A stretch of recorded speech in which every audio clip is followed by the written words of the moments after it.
sleeplessness and nightmares. In one sentence. So maybe sleeplessness because of fear of nightmares, because when you sleep you might get a nightmare, which doesn't make it so easy to really relax and trust into the worlds which welcome you. And during the day you need protection sometimes against attacks from people, and then you can make a sort of meditation, creating sorts of walls around your protective meditations, or you can make an inner protection gesture. And if you practice this, it helps you to be more with you, and it can help you to make yourself more sensed by others, which then makes them taking borders serious. There are things you can do at night.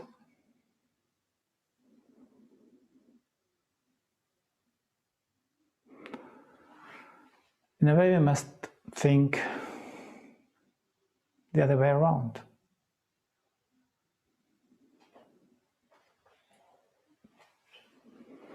How do we protect ourselves from nightmares?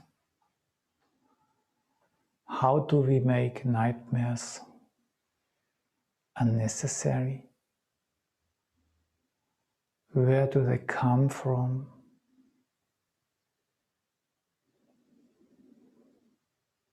Who can protect us? And in everyday life, probably we have to learn, we have to protect ourselves. Yeah, somebody can protect me for a while, but over time I have to try to manage, to learn from this and do it myself. No, to make yourself understood. And at night, maybe it's allowed to say, somebody has to help me. It's not me. I cannot do it. Someone.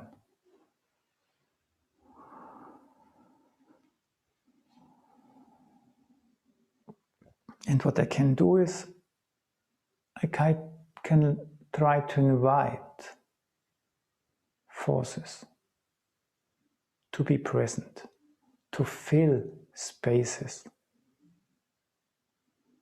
And when a space is filled,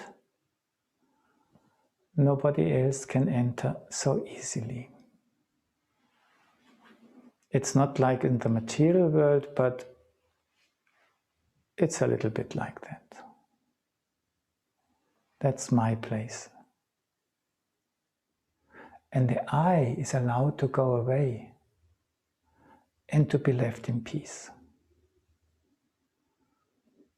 And somebody is now asked to care for me.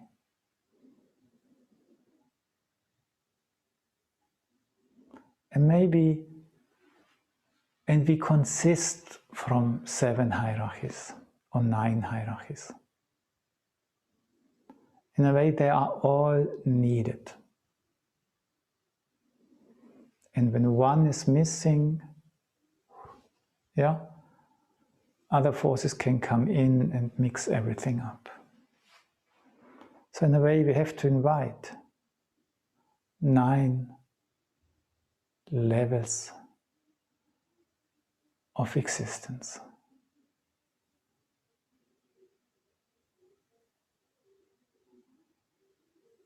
And then I just use, and now I invite you to join briefly, to make it as a little meditation. And I wouldn't say it's a trial. I think it's a sort of reality, but we don't know how easy is it to make it work.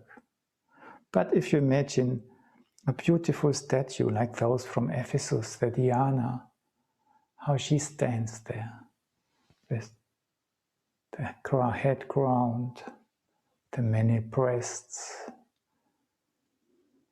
and then this beautiful candled shirts down to the feet. And every hierarchy is the whole human being in itself, though it doesn't represent one level, but that we ask 9 realms of beings to be with me during the night. And we just, and always this inviting, I invite you, I feel you, and I let go, I invite you, I feel you, and I let go. And try to find out, where does it want to be now? I invite you, I feel you. And then, again, and I invite you, I feel you. And again, I invite you, I feel you. And maybe you've already arrived at our feet now. I invite you, I feel you. And now we have to take into account that the earth has layers. Also 9 layers which exactly mirror the spiritual beings in a way, in order to keep the earth as an earth alive. And they mirror everything. They're just the counter forces. And now we have just 3 left for them, and we go deeper into the earth. I invite you, I feel you. We are now under our feet for the first 3 layers. We just take 3 together. And then we go deeper for the second 3-ness. I invite you, I feel you. And then we let go, and again, I invite you, I feel you, because we need them to be alive. They just have to be balanced by the other ones. And we need them to be healthy, but they can trouble us. And then to finish, we invite the wholeness. That there is a spiritual world and a counter world in the earth, which together carry us, and I try to create a sort of understanding in me. I try to create an understanding for something I cannot understand. And this I keep alive a little bit.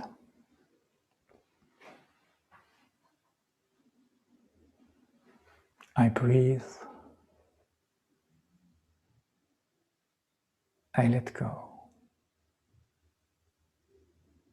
I think that's not something we can practice here. It's something you can experiment with.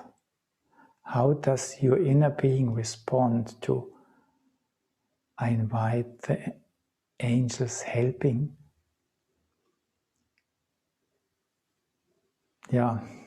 Levels of hierarchies into myself, but also forces which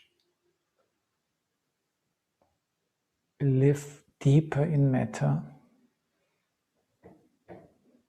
and I feel the wholeness of the whole. And I try to create an understanding, because every being wants to be understood. Not intellectually, but touched. Okay, please sit down. It's no more thought, but also thinking, if it's not only stupid, has an effect. It lives in the earth, either in a similar way as our movements do. And just listen to what these thoughts, which you thought right now, what we tried to think, what we tried to touch, what they are doing in you now.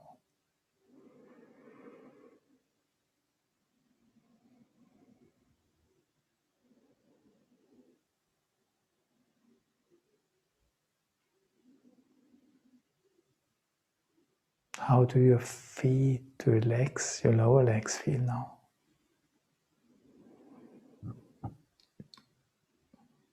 How is the general mood in your body?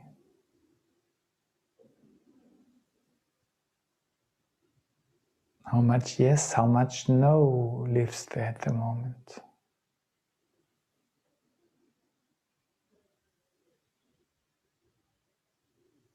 It was not absolutely clear how we did it. I was trying something and you heard it for the first time, but the body, does it still make sense to him? What does he say?